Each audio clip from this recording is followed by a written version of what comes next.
The following is a Comfortably Zoned Radio Network production. Good afternoon, everybody. Welcome to Comfortably Zoned Radio Network. This is Alan Blumkin with another episode of Cleveland Baseball. I'm here with my two partners in this series. First, my partner in quite a number of these podcasts over the last year or so, David Nemec. Welcome, David. Welcome, Al. Welcome. And our other guest is my very good friend, Al Anderson, who I met in the bleachers in Fourth Field in 1961. And, we've been very, very good friends since. Welcome, Al. Good to talk with you again, Al, and nice since we met again at the Sabre Convention in Pittsburgh. Yeah, I've done a couple of podcasts on that already with Ralph, so they're available on his network if you want to hear them. Yeah. And anyway, let's get started, and we'll start with the Indians as they're constructed now. I believe everybody knows who follows that they have a ridiculous 11.5 game lead in their division. It is ridiculous given the way they're playing. And Al, you've been to a number of games, I know. And what have you seen?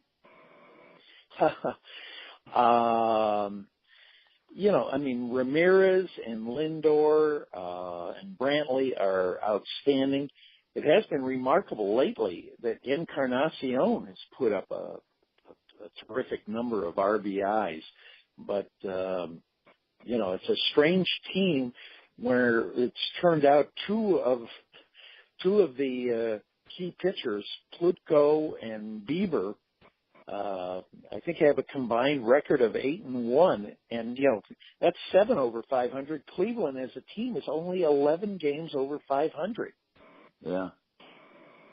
It is amazing. Carrasco, of course, was hurt for a good spell. I think he's pitching again today for the first time. Right. It'll be interesting. I know you were going to the game a couple of weeks ago when Kluber was starting, and it was one of his poorer starts. Did you observe anything about him? Because he had another bad start. The thing they're talking, and especially early in the game, Kluber is not able to. Kluber's strength is keeping a lot of pitchers, keeping the ball down low. And early in the game, it seems Kluber is up high, and those higher pitches in the strike zone have a tendency to be home runs. I mean, his strike-to-walk ratio is still I think he's only walked 13 batters halfway through the year, and it's about a 9-to-1 strikeout-to-walk ratio, which, wow, that's magnificent. But early in the games, he's up high, and he tends to give up home runs, and he did in the last game. Was that with the I'm trying to think, Royals? The Royals. Yeah, he gave up leadoff homers 2 games in a row, which really surprised me. But that was his. Go ahead. Well, they've got to give the Royals a handicap. No. Well, yeah, there is this battle for the bottom with the Royals and Orioles and perhaps even the White Sox. I mean, my gosh, there are some very bad teams in the American League, and a number of them happen to be in the American League Central. So I think for the playoffs, I don't know about you, David, I'm concerned if will Andrew Miller be back? And if Miller is back, they may have something. But I know everyone that I've heard and read about is concerned about Cleveland's very mediocre bullpen. Miller's been out now for over a month. I think they're giving him as much time as possible. It's his knee, right?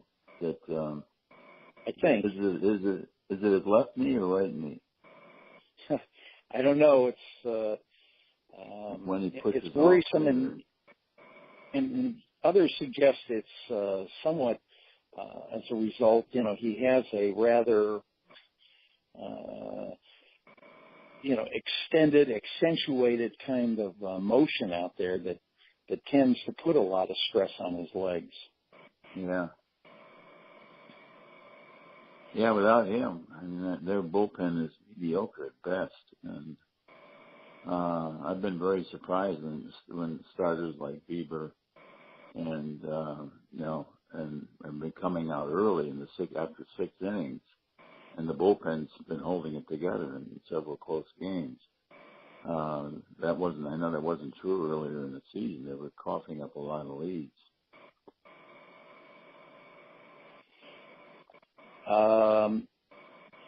I know Al is not particularly interested in the All-Star game, but David, do you have any guess how many Cleveland players will be selected for the All-Star game? Well, Linder and Ramirez for sure. Brantley, I suppose, has an outside chance. And Kluber, of course, will go.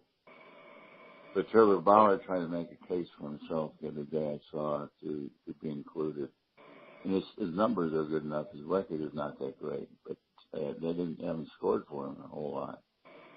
And beyond that, unless you see somebody I can't think of anybody else. Well, Clevenger has put up, pretty good numbers, and yeah, he has too. You're right. On the other hand, I didn't get a chance to look at this, and I wondered if 3 starters had, I suspect it probably has happened, but 3 starters from the same team, I would think that's pretty unusual. It is, and yeah. I don't think there will be. I think there. I'm not sure who the odd man out will be, but probably be Clevenger because he's the least experienced, and this is, his first time he's really shown that he even possibly belongs in that company. If things hold up now, they'll get the 3rd seed in the postseason because they're winning the division. They'll get either whoever is number 2 out of the Yankees, Red Sox, Astros, or Mariners. I mean, I was ready to write the Mariners off. But they won 8 straight before losing 2 days ago, and then they beat the Angels again last night. Yeah, they're hanging in there, which is surprising me too. And those are I think the Mariners and either the Red Sox or Yankees will be the two wild card teams. Well, if the wild card game though is with the Mariners, I mean, everybody would think, but the Mariners with, James, if Paxton is still pitching the way he is, now, and somehow if it's the Yankees, it would be Severino. If it's the Red Sox, one would think it would probably be Sale pitching in it, but, 1-game playoff there, anything can happen. Well, the Yankees, you sure as hell know it's not going to be Sonny Gray. Oh my goodness! I think I saw that Gray was pitching again tonight, and I can't imagine why he's still in the rotation. Nobody better. I guess they trust. And I think both they're at Toronto, the Western Division are going to go right down to the wire, and the Mariners and maybe even the Astros and the Yankees and Red Sox might not be able to afford to rest their ace until the playoff game because they're going to have to shoot for first place and hope to escape the playoffs.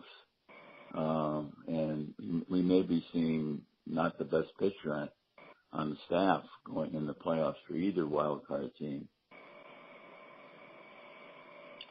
Cody Allen just passed Bob Wickman. Did you see that, David? For the all-time favorite? I did see that, and I did not know Wickman held the record. But then I somehow thought Doug Jones. I bet Doug Jones wasn't. Jones was second, but Wickman and many people, right? And Jones, people always thought because of his off-speed pitches and change-ups and things was always smoke and mirrors. But Wickman always had exciting saves. It was a kind of a classic Bob Wickman thing that he was going to walk somebody or give up a hit, and there were going to be men on base, but somehow Wickman was going to come through. I actually enjoyed Wickman, even though he scared me. It was Joe Borowski was the Jobo back in 2007 when he that was the year. Yeah, it was I think he got 45 saves, I remembered, and I believe he is the only time ever that a guy led the majors in saves and had an earned run average over 5. And Borowski, it was over 5. Well, this pitcher when the Dodgers beat the Pirates 17-1 a few days ago, this pitcher on the Dodgers pitched the last 3 innings of that game. It was 17-1 after 6 innings, and he got a save for it. Because he went 3 innings. Just like a pitcher in the 30-3 game of 10 years ago with the Orioles in Texas. Yeah, got a save for that. Yeah. The thing with Borowski was always needing a 3-run lead. That was a classic. I'm trying to remember that was the Eric Wedge era, wasn't it? 2007. Wedge was manager that year, and they had Carmona and Slovakia and I think that. And we didn't have Cliff Lee. Paul Bird was right. Cliff Lee was injured, and the Lee next was year out for a whole year. Yeah, and I was Carmona lucky enough.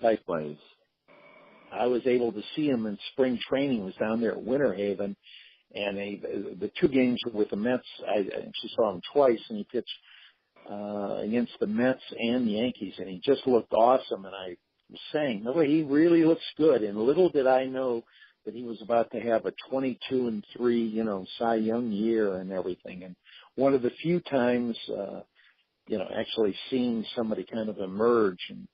And Cliff Lee as a tough pitcher was, maybe 3 years? But boy, he turned it into some nice paychecks and so on. He did. Yeah, I was sorry to see him go. He was a good. Yeah, Cleveland. I would imagine, isn't that probably the only time ever that in consecutive years a team traded Cy Young Award winners?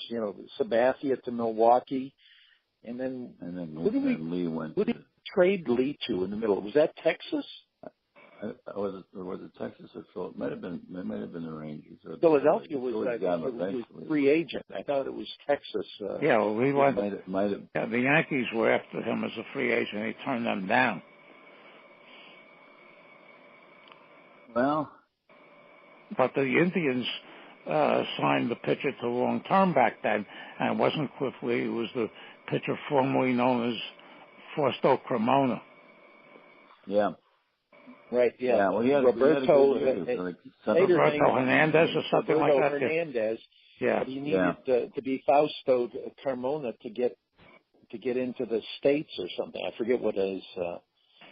Yeah, he didn't have a passport in his own name. Right, something. He had some issues, and boy, Fausto was a true 1-year wonder. I thought it was 19-4, but I may be wrong. But it was something incredible like that. And I think Fausto was the pitcher in the famous the Midges, the Canadian soldiers that bothered Jabba Chamberlain. I think he was pitching in that game. It was Fausto Carmona. That was another. I would happen to be at that game. That would have been a lot of fun. I think that was the second game of the series. You're right. I remember that night. And the thing about it, supposedly the Yankees kept putting the bug spray on, and it was somebody from Detroit who was playing for Cleveland right then, who said, "No, they shouldn't use the bug spray. Actually, those midges, those Canadian soldiers, they're attracted to the bug spray. So the more they sprayed on, Java Chamberlain, the worse it was, rather than the better. And so Cleveland he was never the same after that. Yeah. And right, Java. Detroit would, because the Canadian soldiers hit Detroit equally as hard as they hit Cleveland. Who was that? I don't know who the player that. growing up in Cleveland, do you remember the Canadian soldiers, David? Oh yeah. One morning every year I'd wake up. I remember as a paper boy, I'd wake up. I used to sleep on a screen porch. I'd wake up. The daylight would wake me up and I'd start delivering my papers. But the Canadian soldiers, that night that they came over, I wouldn't wake up because the screen was so jammed that the daylight wasn't getting through. Yeah, that was hysterical. It was incredible. And they looked in some sense. They were relatively large. These bugs that came down. They looked very threatening. They were harmless, absolutely harmless. As far as bothering you, but they just landing everywhere, and the number was so colossal. I mean, it was amazing. Yeah, no, they were amazing. Yeah, wow. Now, what do you perceive, David? Would it be the picking up a relief pitcher? Is there an obvious need for Cleveland? Because some have come up with this thing that perhaps Cleveland will go out and try to rent Manny Machado for third base for the last part of the year. Then you could move Jose Ramirez to second, and that's a nice quiet way of. Well, I see that Kipnis. From their box scores. I see they're still playing Kipnis. Yeah. Yeah, they are.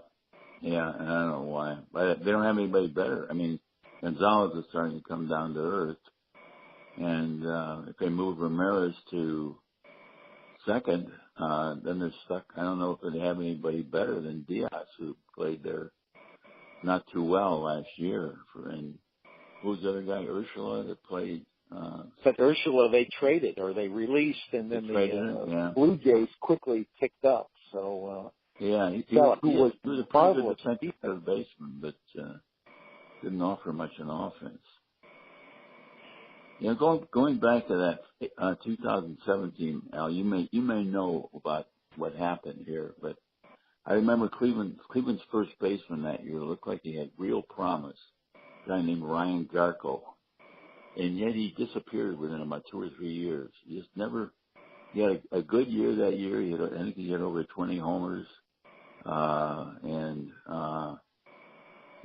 he had a pretty good batting average, put pretty steady in the field, and then he just kind of fell off the table. I never figured out why or what happened. I don't have any good people who had tickets near me had lived out Mentor or something where and I forget if they were the Lake Erie Captains. That's what they were called, the Lake Erie Captains.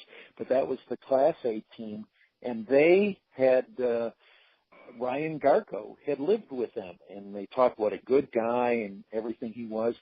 But the rap on Garco was it was incredible how slow he was. He was never going to get an infield hit or anything like that.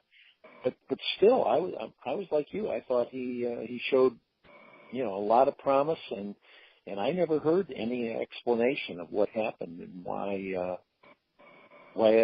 he disappeared. Unlike Fausto, who and I really do wonder how much the problems with his visas and passports and all that contributed to Roberto Hernandez. He quickly became a very mediocre pitcher. Yeah, he did. But he lasted for a fairly long time. Yeah, didn't they have Lugio be there at one point? Who? No, Jimenez. Ubaldo. Oh, Ubaldo. That's a few years later. Yeah. They, I can't even remember how Cleveland. That was for Drew Pomerantz. Cleveland traded Drew Pomerantz to Colorado, and Ubaldo. Actually, one of those years, I guess on his walk year, had a pretty good year with Cleveland. That's how he turned it into a heck of a contract with the Baltimore Orioles. Yeah. Yeah. I always thought the key to that team, because they were in a close race. They were, pretty much almost up till the end. And the key was they finally benched Barfield at second. The second was hitting almost nothing. And they brought up Asdrubal Cabrera. And Cabrera really turned the team around, I thought, as a rookie. He's on the Mets now. He's one of the few position players on that team that has any market value. Yeah, and he did have a good career, but never he never really delivered on that early promise. I didn't feel. No, but I liked him. I think because I saw those early years and everything, I was hoping Asdrubal was going to be a star. At least be an all-star in an occasional season. I didn't think he's going to be Derek Jeter or anything like that, but I knew that he'd eventually be moved to short. And but I thought that was the key to the season when they finally Eric Wedge gave up on Barfield's bat.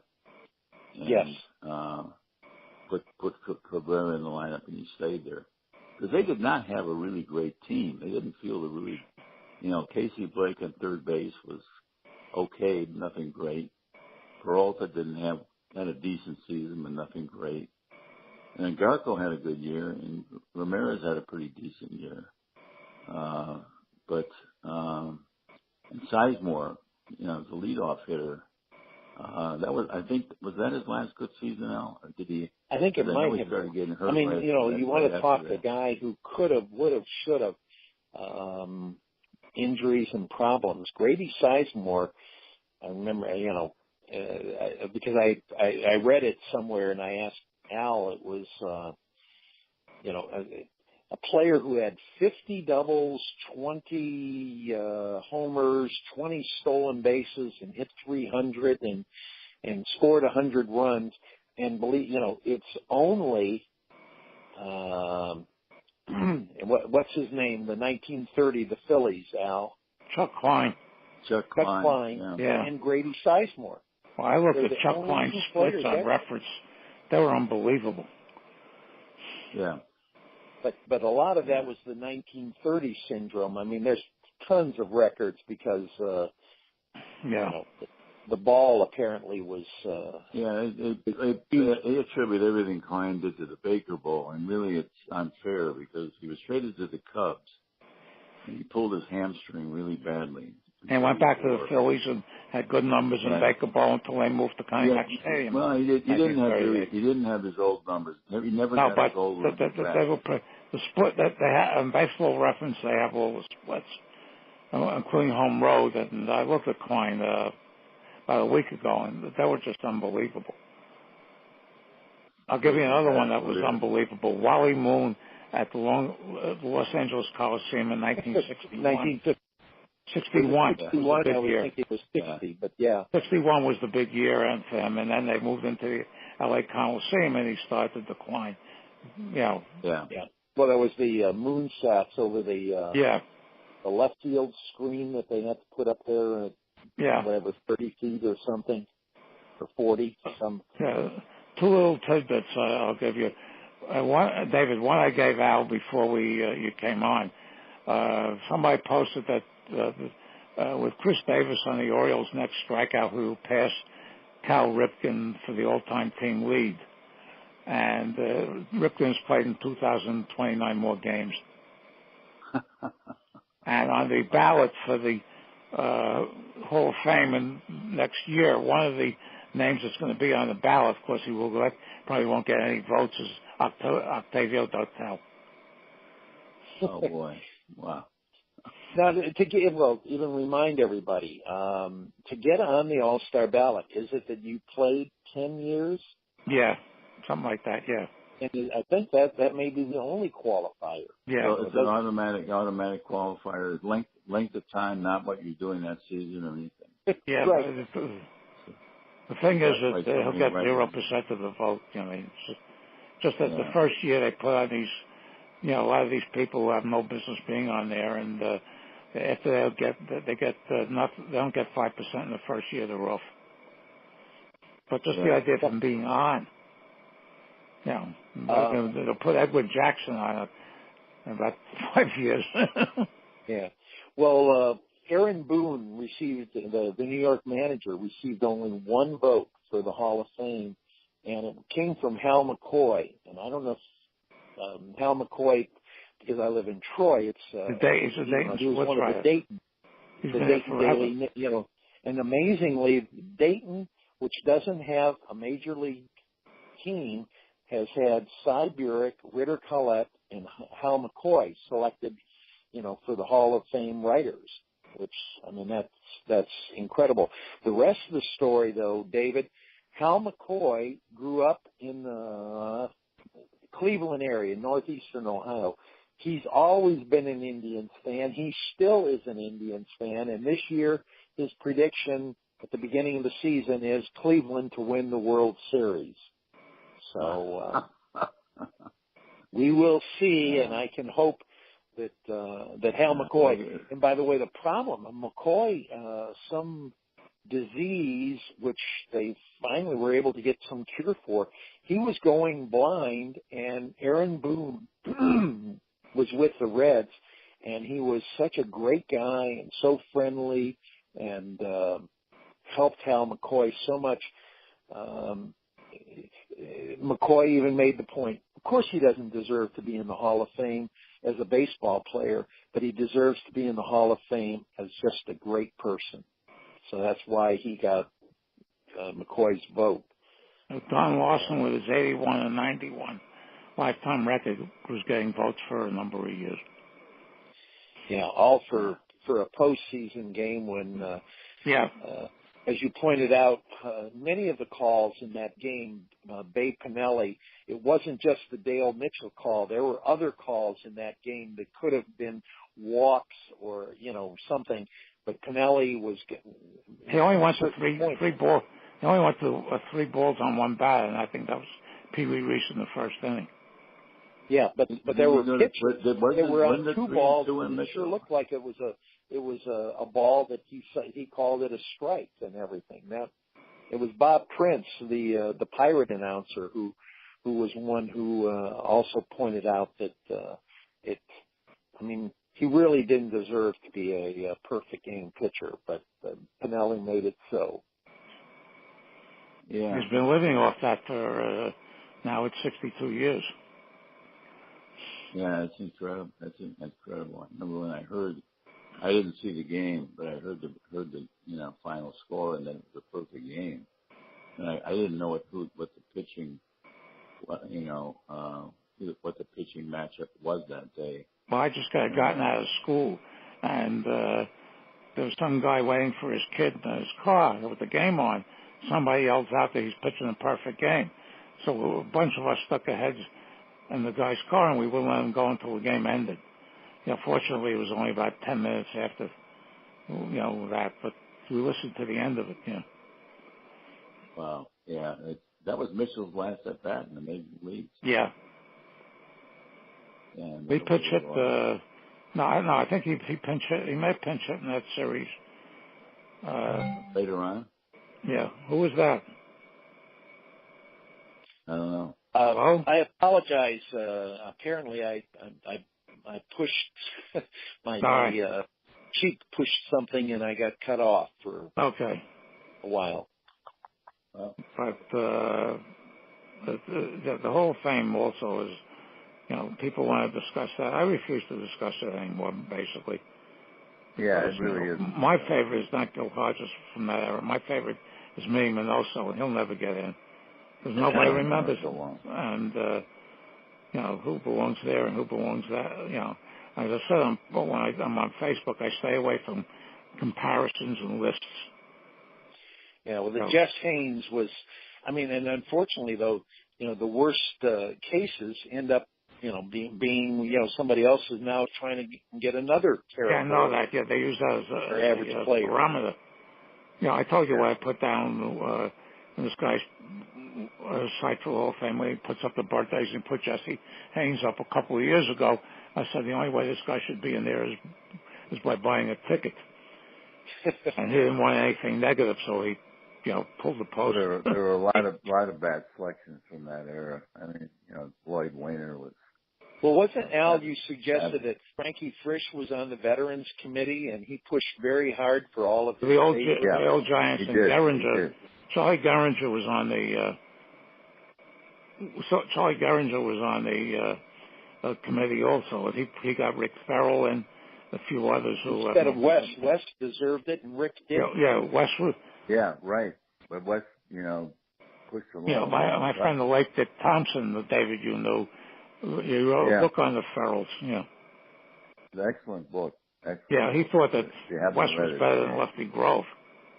He made a good case, but you made a good case, and well, the rest of it, Al, the people try to make that Lefty Grove wasn't that good, but they're forgetting what the era was, batting averages. And so forth. I mean he had ERAs that were two and a half runs under the league average. That's what Pedro Martinez did when he was his peak in the late 90s.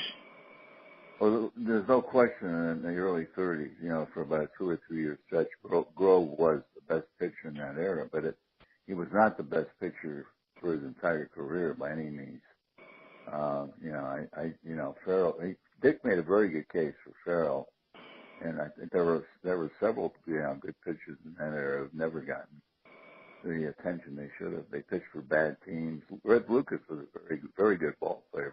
Tommy Bridges and all these guys that were. Tommy Bridges. All these guys that were close to 200 wins. Now, how many years did Farrell pitch for the Indians for? Yeah, pitched for 2 or 3 years. The Indians gave up on him and traded him to the Red Sox. Yeah. And his arm rebounded, and he had a couple of good years left, and he ended up, I think might have been 39 Yankees or 41 Braves. I think it was the 41 Braves. That was his last. But then he played in the minors. And in 1948, the player manager, he led one of the Class D leagues in batting with about a .438 average. So he really could hit. I was always surprised. I never got a good explanation why he was not converted to an outfielder when his arm began to go. Because it seemed to me that he was a good enough hitter for somebody to take a chance on him and give him enough at bat. Well, Smokey Joe Wood became converted, right? Well, Smokey Joe Wood was successful. Had some very good years. He had a very good partial season in 1920. He had a good partial season in 21 and 22. He was a regular, and it wasn't great, but he was better than the league average. And that was it. He packed it in. But Smokey Joe was an excellent example. Another one who couldn't pitch very well, but took a hit was the A's Carl Scheib, and he went to Mac a couple of times. They asked him if he could convert him to a position player. Mac said no. Yeah, I don't understand that either. No. Mac was in his dotage at that point.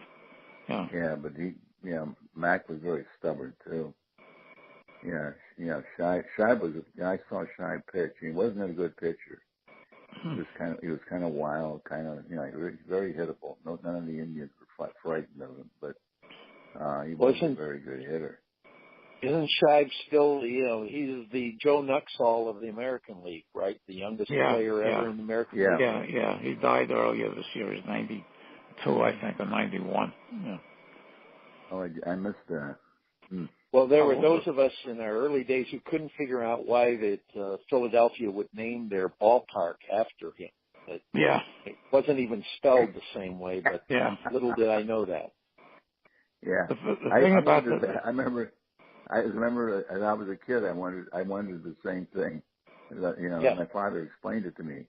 Different spelling, and different. We were just the right age, David, to have think of things like that. Yeah, the thing with the story, when I got the first Turk and Thompson, when I was 9, my parents gave it to me for my birthday, 1952. They have a little section in the back with trivia questions One of them, what team has the record for double plays? Oh, yeah. 49 A's. 49 A's have the 217 double plays. Then a whole bunch of years later, I was looking at walks and strikeouts at the DEF CON. I was down by my parents. I brought the thing with me. I was doing research on that, and I came across the 1949 A's. They had 5 pitchers that walked more than 100 batters. Oh, boy. That's why I realized that. That's why I realized that's why they set the record for double plays.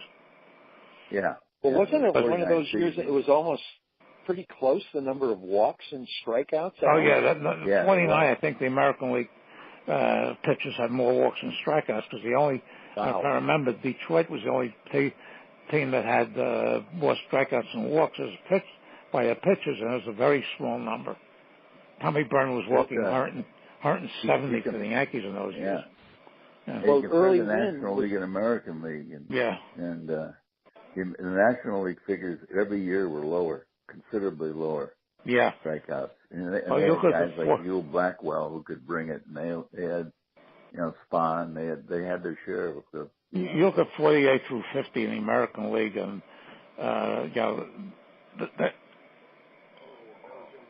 hold on a second. I thought you were coming. I called up the switch the appointment. Yeah. Was it 51 that Early Wynn led, David? Did Early Wynn with a 320 earned run average for Cleveland led the American League in earned run average? Yeah. It may have been 49. I'm not sure. I'm sorry. It was one of those years, They had a very mediocre ERA. I'm so sorry. There was another, it might have been 51 too. 51, I think, with Chet Nichols. Chet Nichols and Saul Raghavan. That was it. Right. Because they were in the 52 tops cards. But was it 1950? Was it then 1950, Al? Early Wynn was 320, and Jim Hearn won it in the National League with 134 innings. And he had 11 complete games. It was 10 complete games. That was the criteria, the main criteria. Standard, 1950. Can you imagine if they put that in now?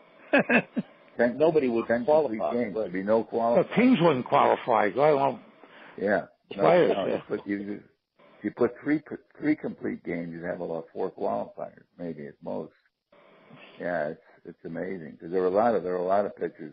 Holly Pollett won it one year. He was down in the low 100s in innings. Bonham. It was 1943. Bonham won it with 99 innings, I think, one year. Hearn was one of his 2 claims to fame, and the other was getting charged with a loss 2 months after he retired because it was one of those suspended games in Philadelphia. But they finished 2 months later, Al, there has been no pitcher this year who has gone through a lineup 4 times, 4 at-bats. No pitcher. No, I know. Even when pitchers have 8 innings, they take them out for the 9th inning. With big leagues, they take them out for the 9th inning. They're saying the last pitcher, it was not even in September or a little bit of October last year. The last pitcher was in August, and it was Bartolo Colon. Right now is the last pitcher to go through a lineup 4 times. 4 times. I remember in 1995, the Colorado Rockies pitching staff had 1 complete game. And I thought that was unique. Now, they just don't let them. Every day I look in the paper to see, the box scores to see if there was a complete game. And, now, later, you don't see any of them. Even if they pitch 8 innings with a low pitch count and they're leading by 6 runs, they'll pull it. Which it is generally pitch count, and over 120 is now so rare, in a game, and yet, and I remember it was Bill James made the point early about Brett Saberhagen getting messed up because he pitched 130, 140 pitches in April, but we know the stories about Frank Larry, and even I think there was supposedly a Bob Lemon game in 57 where early April or May on a cold day he pitched a lot of pitches.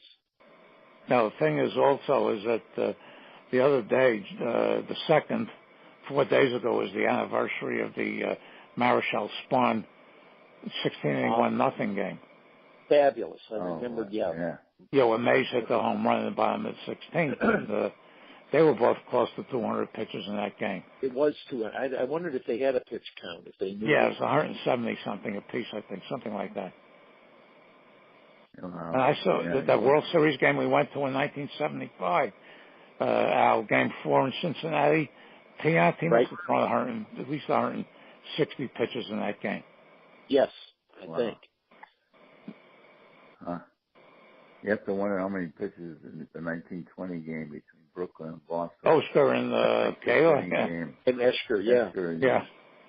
Esker and Fedor, right. Let's say Nolan Ryan had a couple of games where he threw 200 pitches. No, they didn't take them out in the extra innings back then. No, they didn't. Now it's everything is analytic generated, and a lot of people in our age group were thinking that they're destroying the game with this. It's a change. It's a different game. With the shifts and the pitch counts and the launch angle and exit velocity. God, I said the apocalypse will be here when they start asking trivia questions on that stuff.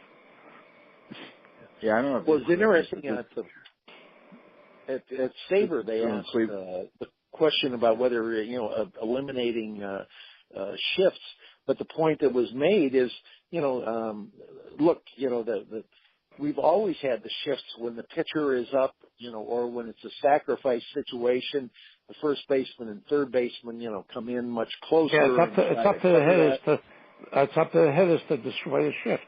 Exactly, and plenty of times, swinging away when they expect the bunt has worked, and that used to be a big play when I was a kid, and when I was in college at Ohio State, we used that play a lot. In fact, the coach, our coach Marty Carreau taught us. You held your right hand, if you were a right-handed hitter, about 2 inches above your left hand, which is the knob of the bat, so you could pull the bat back if you wanted and swing away. And they would make a call prior to the pitch, whether it was going to be hit and run, bunt, or batter's choice. And we got an awful lot of hits that way. Third baseman was. Yeah, well, the thing is, they once asked Babe Ruth about. He said that they wanted me to hit singles. I would have batted 600. Yeah. He wasn't getting paid for that, And he probably would have, too. Yeah. But, Hornsby, I think. And I read an article when I was in the hospital. I read an article by Jason Stock. This is 4 years ago. And Stock was saying how it had gone up exponentially from 2013 to 2014. And of course, that's 4 years ago. Now it's just done. And but the pitches, I've seen 1-0 games where each team has used 7 pitches. It's crazy. Yeah, it is. It is. And if we getting back to 2017, the Cleveland, Sizemore, a leadoff hitter. I think he was the first leadoff man to fan over 150 times in a season. Wow. He fanned, I think, 155 times, and he scored 100. He walked over 100 times, too. So there were a lot of balls when he was up, a lot of at-bats when he was up, and the ball was not put in play. The Daily News printed a list from Baseball Reference the other day. Every player had a season of 180 or more strikeouts. Schmidt is on the list of the 180 early in his career, and the only other Hall of Famer on the list is Tomei. He's there twice. But Chris Davis is there a lot, and usual suspects. Adam Dunn is there a lot. Tomei Reynolds, of course, is there a lot. And what it was not even. I thought he was only about 20 strikeouts behind Reggie Jackson. In the all-time list, and yet Adam Dunn, who was third, my gosh, Dunn did.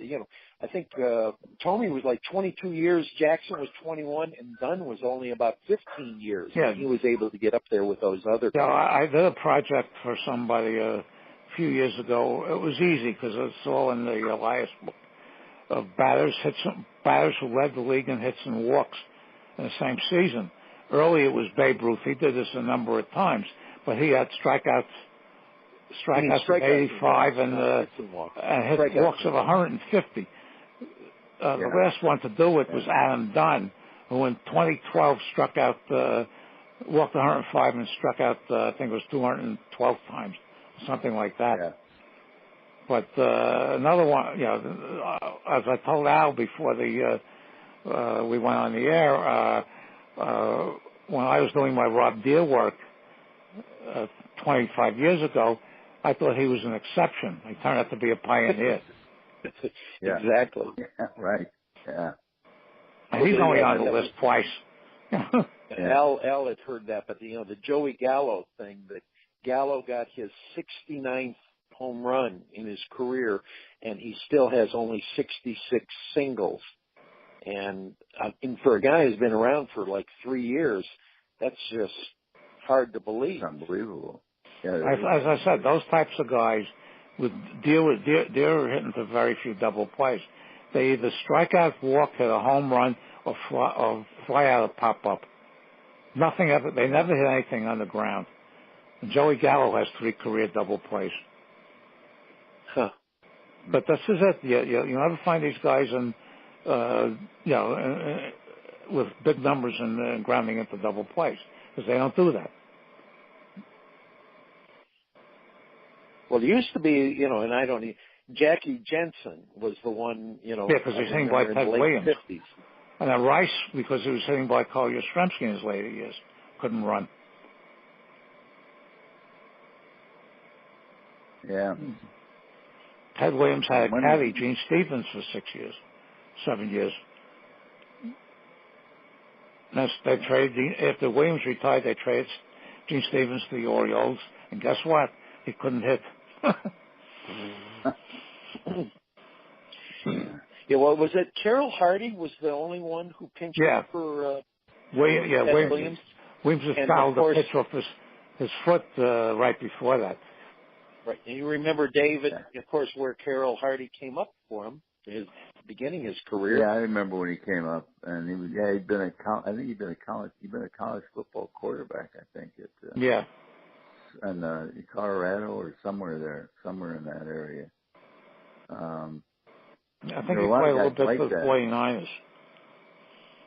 There were a lot of guys like that who had come from great college football careers and went into Major League Baseball. The pitcher Paul Giel was that.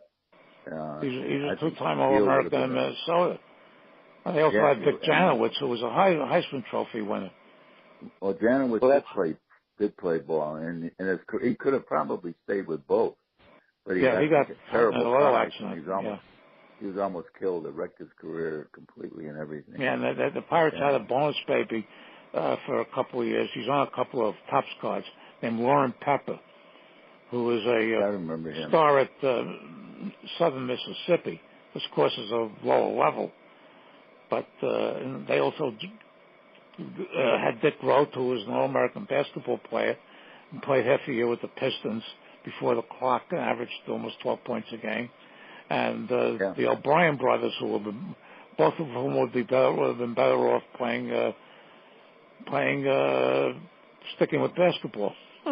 I don't know that they would have had a lot of trouble because they're only about 5'9". Yeah, but neither of them turned out to be. The game even then was not. Yeah, neither of them turned out to be very good baseball players. Yeah, no, they did form a double play combination for a while. Yeah. For some reason, Al, it seems the Pirates specialized in trying to get basketball players to become baseball players, if you think about that, in the 50s. Yeah, well, all the old Ricky Dinks, I had with my friend Jim Howard, who ran the conference, we had a good talk about, a lot of the Ricky Dinks, who are fascinating because they're not quite, they were terrible. Because Ricky unloaded all the veterans on the team, including Kiner, in the mid-53, and the others, they could bring these 18, like Ron Netchai, they brought him up from Class D after he struck out 27 in the minor league game, and there were plenty of these players. I mean, they at least were funny. It was not like it is now. You know, the players just are lousy. This team was, won 98 games 3 years ago. Yeah. Just in case you care, if you care, Belgium just beat Brazil 2-1. Is that right? Okay. Wow. Yeah. Wow. That's a big upset. Yeah. Brazil was considered a sleeper favorite. Huh? Had you heard, David, that one of the main reasons Cleveland went to Arizona for spring training was because Florida, would not accept, hardly any hotel or place, the black players. And so Bill Veeck went to High Corbett Field and out there to Tucson. They were there before they had Dobie.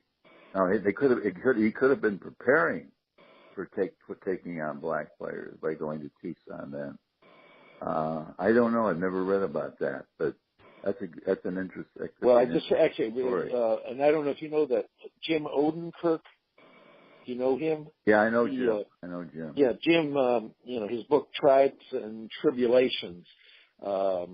He suggests that there, and the fact that the Giants were also early. And, the Dodgers stay there in Vero Beach with the black players, but the Giants were one of the early teams, too, with black players. Yeah, the Giants and the Indians used to barnstorm east. Because those days, they were the only two teams out in Arizona. Right, and that's when also the Giants knew they were better than Cleveland because they knew Cleveland had weaknesses. Yeah, they knew that spring training. The Cubs trained in Catalina Island for while back then. But the great story with the Cubs in 1954 was P.K. Wrigley asked Cavaretta, who was the manager, so what do you think of our chances this year? He says, we stink. Yeah. And they fired him the next day. Yeah, I don't know. Yeah, it's hard to believe that whether that's apocryphal or I don't know. But Cabaretta was not a very good manager. He didn't have much to work. He didn't have much to work with there.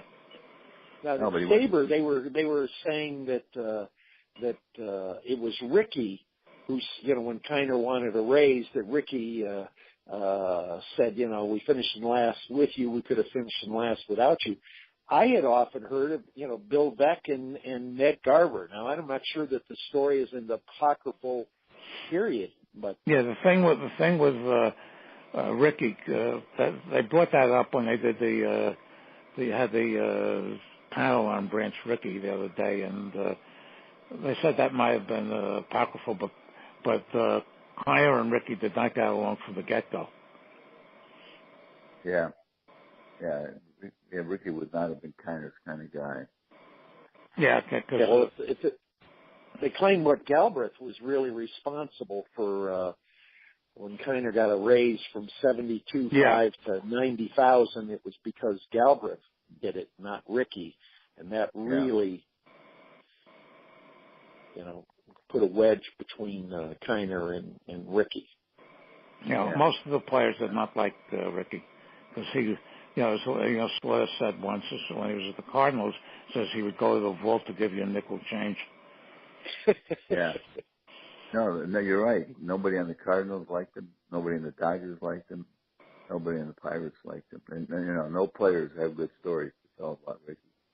No, I asked Lee Lowenfish, who wrote a biography on Ricky a few years ago, how do you think GMs like Ricky and Weiss would do now? He said they wouldn't.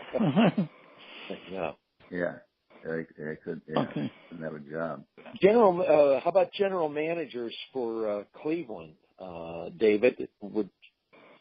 We know Frank Lane probably ranks as arguably the worst for some of his decisions. Well, Greenberg wasn't great either.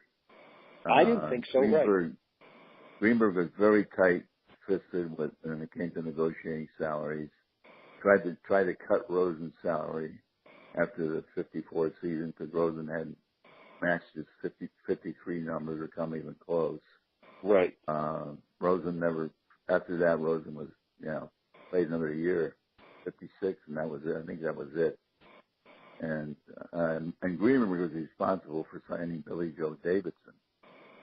Oh, real classic.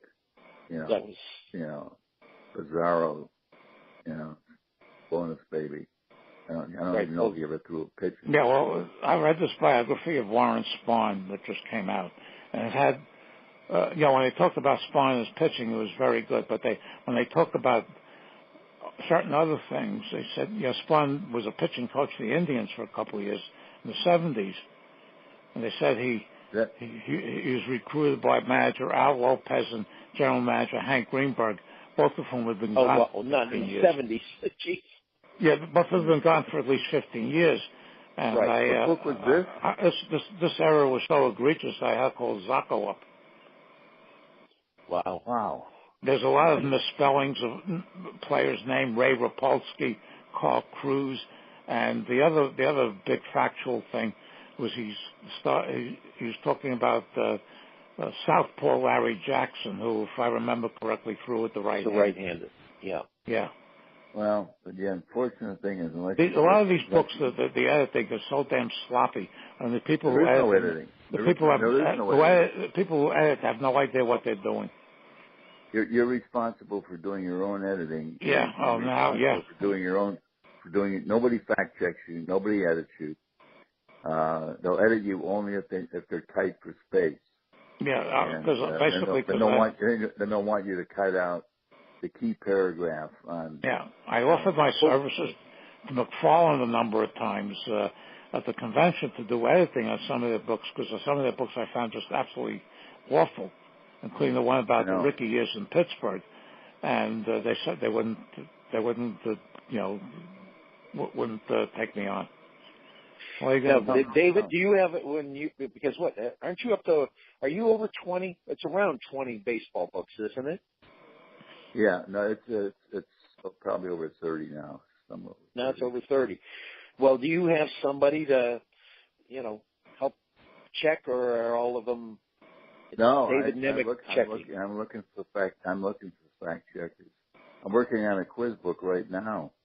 That'll come out sometime probably next spring. Well, summer. The last big one you came out with, I caught a couple of things. I'd love to have you take a look at it. Fine. All right, listen, I got to run. People are trying to get through to me. Okay. So we'll do this. We'll pick this up after the All-Star game, okay? Okay. Enjoyed it. All right. Thank you, David. All right. Thank you, Al. David. Thank you, Al. Both of you. All right. Okay. Have a great Good afternoon, everybody. Bye-bye.